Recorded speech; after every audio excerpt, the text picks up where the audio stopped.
الله إقرارا بنعمته ولا إله إلا الله إخلاصا بوحدانيته، والصلاة والسلام على محمد وعلى الآل والعترة. وبعد، هذه أيام مباركات بعد يومين تقريبا أو تحقيقا تكون الرواية الثالثة بذكرى استشهاد الزهراء، وكلنا نعلم قيمة الزهراء عند الله وعند رسوله وعند أهل البيت.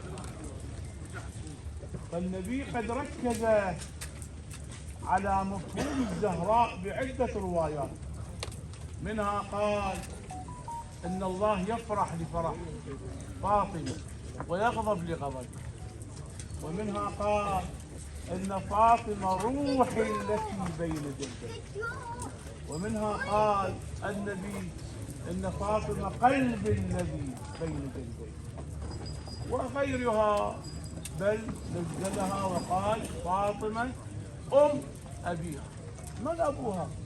رسول الله صلى الله عليه وسلم. وركز النبي أنها محور رضاها كاشف عن رضا الله تعالى، غضبها كاشف عن غضب الله تعالى. شنو هاي المرأة اللي الإمام العسكري عليه السلام يقول للأئمة حجة الله على البرايا، لكن أمنا الزهراء حجة الله على الأئمة، حجة الحجج، حجة الحجج. منها يقول الإمام الباقر عليه السلام إن جدة الزهراء مفروضة الطاعة على الحجر والمدر والأنبياء والملائكة والشجر والوحش والطير، افترض الطاعة على الكل، فهي إذن سر الوجود وغاية المعبود، وخلق الله الكون لأجلها. وبالحديث القدسي نقرأ حديث قدسي من بطلان العبد، الله يخاطب النبي يقول له يا أحمد لولاك ما خلقت الأفلاك، لولاك ما خلقت الأفلاك، ولولا علي ما خلقتك، ولولا فاطمة ما خلقتكما. فهي سر الوجود. هذه المرأة لا أريد أن أطيل، عظم الله لكم الأجر باستشهاد الزهراء، وإن شاء الله نحن كلنا سائرون على خط الزهراء. مشية كبيرة فيها علية القوم، فيها ضيوف عموم وسادة أجلاء من محافظة بغداد وغيرها. جئنا مولاي بني زيد البوزيد معروفين، سراي، عشيرة عريقة طيبة، أهل دين وأهل بركة، وتاريخهم معروف. جينا وياهم هارون عبودة قضية معروفة، لكن أنا أقول كل القضايا تنتهي إلا قضية واحدة تبقى مؤجلة إلى ظهور الإمام المهدي عليه السلام، وهي قضية الإمام الحسين فقط. عبودة جايين سادين راية الرضا، يطلبون السماح، يطلبون المغفرة والعفو والإصفاح، وأنتم أهل ذلك. أنا ما أطيل المشكلة الكبيرة والمصاب جلل، وعظم الله لكم الأجر بهذا المصاب.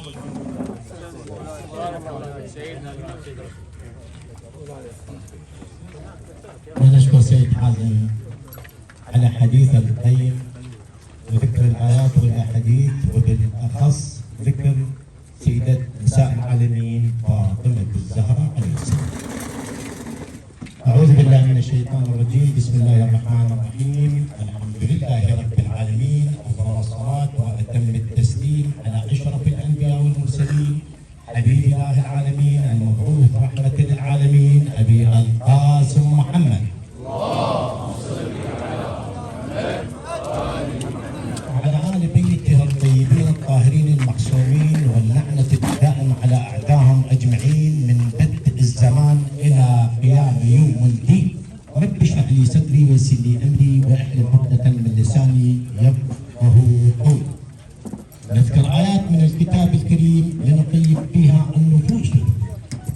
قال الله جل والعصر إن الإنسان لفي خسر إلا الذين آمنوا وعملوا الصالحات وتواصوا بالحق وتواصوا بالصبر.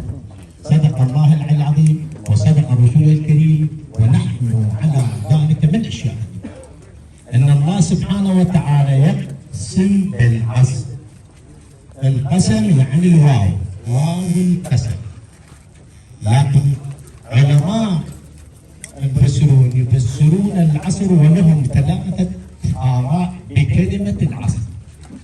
الرأي الأول هو وقت العصر، لأن الله سبحانه وتعالى أقسم بكل الأوقات، أقسم بالصبح والصبح إذا تنفس، أقسم بالليل والليل إذا عسعس، أقسم بالضحى والضحى والليل إذا سجى.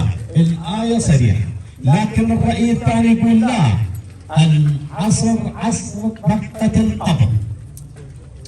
لو يعلم الإنسان ما لدقة القبر ما عمل عملا باطلا نهائيا. فعندما يضع الإنسان في القبر ويدق القبر تتخالف الضعة حتى يخرج حليب النفاس من بين منخرين. شنو من عذاب، شنو من هول.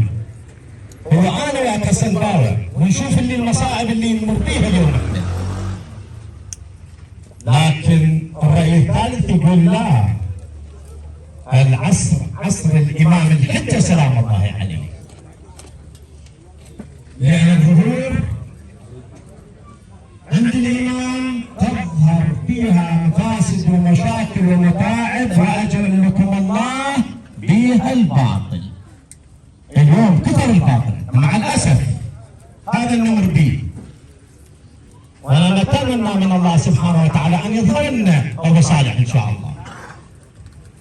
فعندما يظهر الأمام يملأ الأرض عدلا وقصدا كما ملأ ظلما وجورا. لكن الأمر يتغير. اليوم يصنع الشاة ويدي، ويتم الوئام وتتم العدالة ويتم الحق. فهذا الوقت مو سهل. إن الله سبحانه يقسم بمن؟ يقسم بالعصر. إن الإنسان لفي خسر. لكن اكو استثناءات من هذه الآية المباركة. هم الذين آمنوا وعملوا الصالحات وتواصوا بالحق وتواصوا بالصبر. هؤلاء ليس في خطران، وإنما لا ربح في الدنيا والآخرة. نسأل الله أن يجعلكم من الذين آمنوا وعملوا الصالحات وتواصوا بالحق وتواصوا بالصبر. اخواننا الأعزاء، اخواننا البزيد، شيخ الشيخ عباس، اليوم جايين ناقلين سادة الأجلاء، ناقلين قحطان وعدنان، شادين راية للوردة. شنو اللي طيب خواطركم؟ احنا بخدمتكم، والسلام عليكم ورحمة الله وبركاته. المتحدث المتكلم سيد رسم الدريناوي. أعوذ بالله من الشيطان الرجيم. بسم الله الرحمن الرحيم. عليه نتوكل وبه نستعين، وصلى الله وسلم على خيرته من خلقه سيدنا محمد وآله الطيبين الطاهرين. أنا أدعوكم في هذا اليوم، يوم الجمعة، وماذا تعني الصلاة على محمد وآل محمد. الله في محكم كتابه الكريم. بسم الله الرحمن الرحيم. يا أيها الذين آمنوا اتقوا الله وقولوا قولا سديدا يصلح لكم أعمالكم ويغفر لكم ذنوبكم، ومن يتق الله ورسوله فقد فاز فوزا عظيما. أسأل الله سبحانه وتعالى أن يكون جميع أصحاب الفوز العظيم. وفي هذه الجلسة الكبيرة بكل ما فيها، ولا أريد أن أزيد على ما تفضل به سماحة السيد حازم الأعرجي وما تفضل به السيد رسم الدنيناوي، من أن أقول بأن هذه الجلسة ترتقي في كثير من مفاصلها إلى درجة القدسية، ومشروعية قدسيتها ما نحن مجتمعون عليه، وهو إصلاح ذات البين الذي وصف في كثير من الأوصاف العظيمة. هذا الجمع المبارك بساداته ومشايخه ووجهائه وعلمائه وبكل ما فيه اجى الرضا البزيت، والحدث حصل ويحصل. نريد نسمع منكم وما يطيب خاطركم. هذا الجمع المبارك كله اجى لوجهه الكريم ولأجل رضاكم وإصلاح ما أفسده الدهر بيننا والظروف بيننا. بدأت بمحمد وآل محمد وأختم بالصلاة على محمد وآل محمد. اللهم صل على سيدي محمد الجابري. نحن صلى على محمد وآل محمد. بسم الله الرحمن الرحيم. في بادئ الأمر أود أن أشكر عمام البوزيد من شيوخ ووجهاء، من شيخ برقد وابو سامر والشيخ حامد ابو طيبه والشيخ شاكر بن حمود. اشكرهم شكر جزيل على الثقه اللي منحوني بيها اليوم، وارحب بكم السيد حازم الاعرجي، هذا السيد الجليل، السيد رسمي، السيد العشائري، سيد العشائر كلها. واشكر اخوي وابن عمي الشيخ الشياح والشيوخ الباقيين. سيد محمد الجابري. لا تنسى سيد محمد الجابري.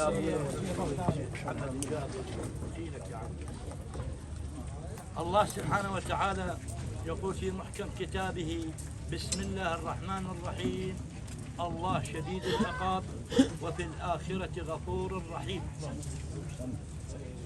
كلامي جاء على ضوء كلام سيد حازم. يقول المخبر الحدث حدث، بس قبل ما ابدي بالحدث اريد اشوف جبيل ياهو شو اسمه. ابو جعفر موجود. ابو جعفر موجود. وين هو؟ هذا ابو جعفر. ابو جعفر. ابو جعفر استريح ابو جعفر. اليوم هاي القعده نريد نطش حكينا ونلبس منه الزين. الحدث حدث، بس الحدث مرات يكون حادث كبقيه الحوادث، بس حادثنا في جوانب وفي ارهاصات وفي شويه تشنج. صح احنا زعلانين ونعتب، بس عتبنا ما يكون عتب جارة، وانما عتب اخوي، عتب على الحدث اللي حدث. تعال بالشارع. تعال بطيبه. تعال هنا، تعال هنا، تعال تعال فوق. تعال بطيبة. تعال تعال.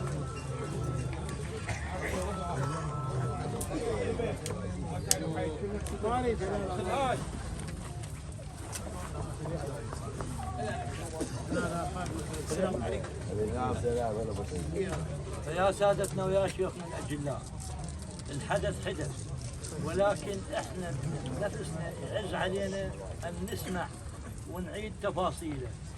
بس في عده جوانب. الجانب اللي زعلنا، اولا ابننا انخطب خطب، شيء ثاني انقتل. انت اقتله ذبه، خليه مكان ونروح له.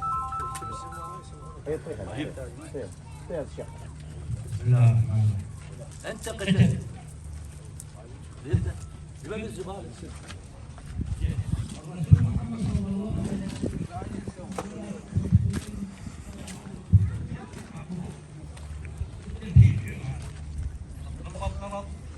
طلبت من الزيداوي فديه وما انطينا فيها حتى تقدر ولا تطلبنا وما انطيناك اياها. هاي جانب. الجانب الثاني لا احترمت الجوره، لا احترمت كبر سنه.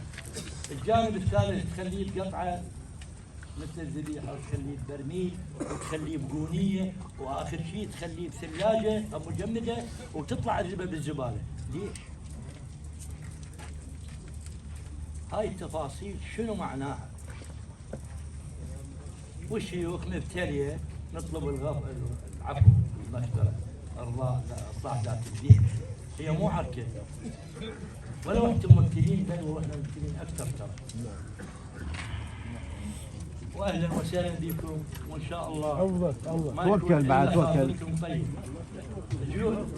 سادس سيد حازم، اليوم البوزيد بحر، والبحر بيه سفن وبيه مراكب وبيه بلام وبيه كل شيء، وهاي صاحب هاي السفينه اليوم موجود هو حامد بن الباشا ابو طيب، والنعم مشكور وخوش ولد وابن الباشا، وليتفضل هو يكملكم القعده. والسلام عليكم بارك الله وبركاته. تفضل الجميع.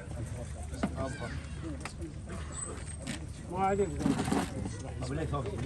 بديت سعدنا جاوبنا اهلا وسهلا ومرحبا. مشي مثل ما تفضل دكتور رعد، مشي على قدر من الاحترام والمسؤوليه وجديره بالتقدير والاحترام. ساده ومشايخ حقيقه نعرف مقاماتهم ونحتفظ لهم بكل التقدير والاحترام، فاهلا وسهلا بكم مرات ومرات وبكل خطوه. حدثنا اليوم في خصوصيات، والله مو خصوصيات، متعلمين امامنا من عندنا. هاي الفصول يوميه رايحه جايه، هاي العرب على المعروف لابسه عقلهم تفتر، وهاي الوجوه نشوفها نوبات اكثر ما نشوف بعض اقاربنا وبعض يعني نلتقي بهاي المكانات الطيبه. ولكن حدثنا اليوم خاف بعدين احد الاخوه الاجاويد والساده ربما يعتذر او يناقشنا، ومن حقه الى كل الجلاله والتقدير، ولكن خصوصياته هواي شرح قسم منها. نعم. اخوي ابو رعد شيخ عباس، وهذا الشرح من جلاله انه مفترض ما راضي يخلي الخواطر اكثر تزيد، ولكن احنا نريد تقديرا الموقف ولكل مقام مقال. العرب قبل تقول مو احنا، لكل مقام مقال، والفصول مو كلها متساويه ولا الحوادث. حادثتنا لها خصوصيه وخصوصيه شديده تؤلم من النفس، ولا تعتبون حتى على رؤساء البوزيد لانه نوبات احنا من النوع اللي ما يلتفت والله، ولكن هذا الحدث يخليك تريد ترضي الناس. ليش؟ لانه اصل الحدث يخشن الخواطر ويخلي هاي الناس تاخذها عاطفه جياد، ولو ما لجاويد تسيطر وخلف الله على ابو طيبه واخوته وعمامه، والله كانوا على قدر المسؤوليه ومشوا شيء مثل ما نريده احنا وعمامهم واخوتهم. ندعو من الله لنا ولكم التوفيق، واترك الكلام لاخوتي والاخ ابو طيبه ان شاء الله يكفي. السلام عليكم. قال رسول الله صلى الله عليه واله وسلم: كل الناس يروني يوم القيامه الا ثلاث، واحد منهم من سمع باسمي ولم يصلي علي. اللهم صل على محمد. انا اترخص من الساده آل بيت محمد، سيد حازم، سيد رسمي، وكل الساده الحضور، سيد محمد، وكذلك اقف اجلالا واكراما لكل عشائر البوزيد وكل عشائر سراي. احنا اليوم العبوده والبوزيد واحد، والله بحظي وبختي مثل هاي الافعال تستنكرها كل خير يستنكرها، مو بس العبوده، كل خير ما يقبل مثل هاي الافعال. واحنا هذا الخطا الذي حصل وهذا الذنب الذي حصل من قبل العبودي هذا حقيقه ما يمد بصله لشيوخ العبوده. شيوخ العبوده ناس جاويد وناس اهل مضايف واهل ثايه، واحنا ويا البوزيد رايه واحده من الناصريه لحد بغداد. شيوخ الناصريه هناك عتهم اتفاقات ورايه واحده، وكذلك احنا اليوم شيوخ بغداد وجهاء بغداد كذلك احنا ويا البوزيد. هذا الاحترام الموجود يبقى الاحترام ان شاء الله، لا بهذا الفصل ولا بغيره.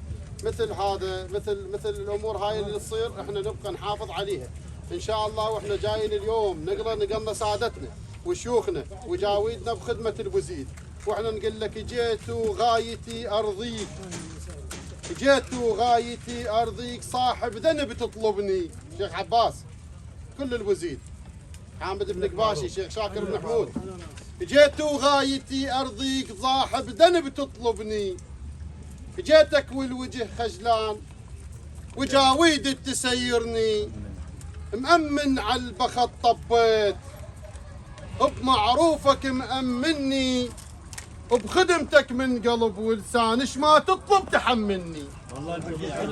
اطلب ومطلبك مقبول. اطلب شيخ عباس، اطلب ومطلبك مقبول. نريدك يا شيخ بس تسامحني. احسنت. نريدك يا شيخ بس تسامحني. الشيخ على عداي العبودي. انا اعتذر على كل اللي بدر من العبوديه، باسم عشائر العبوده نعتذر من اخوتنا ابو زيد، والسلام عليكم ورحمه الله. زبون ابو طيبه لا ابو فرقد ولا انا مكيف عود شاطر شوي مرات احكي نحوي اما الحوزه معلميني شوي. نعم. وعود التغرد شويه تغريده. بس هو شو بعد الشيخ انا عود ردت الحديث اللي اول مره. ليش؟ العتب ابو طيبه. بعد على كيفك يا شيخ. فشيخ عباس غلبني بعد انا بخدمته. اولا يعني انا محسود يعني من بعض الناس. اي والله. نقول طعين الى راس والى قامه والى هرم. وهذا ما تعلمته من اباء واجدادي. هذا واحد.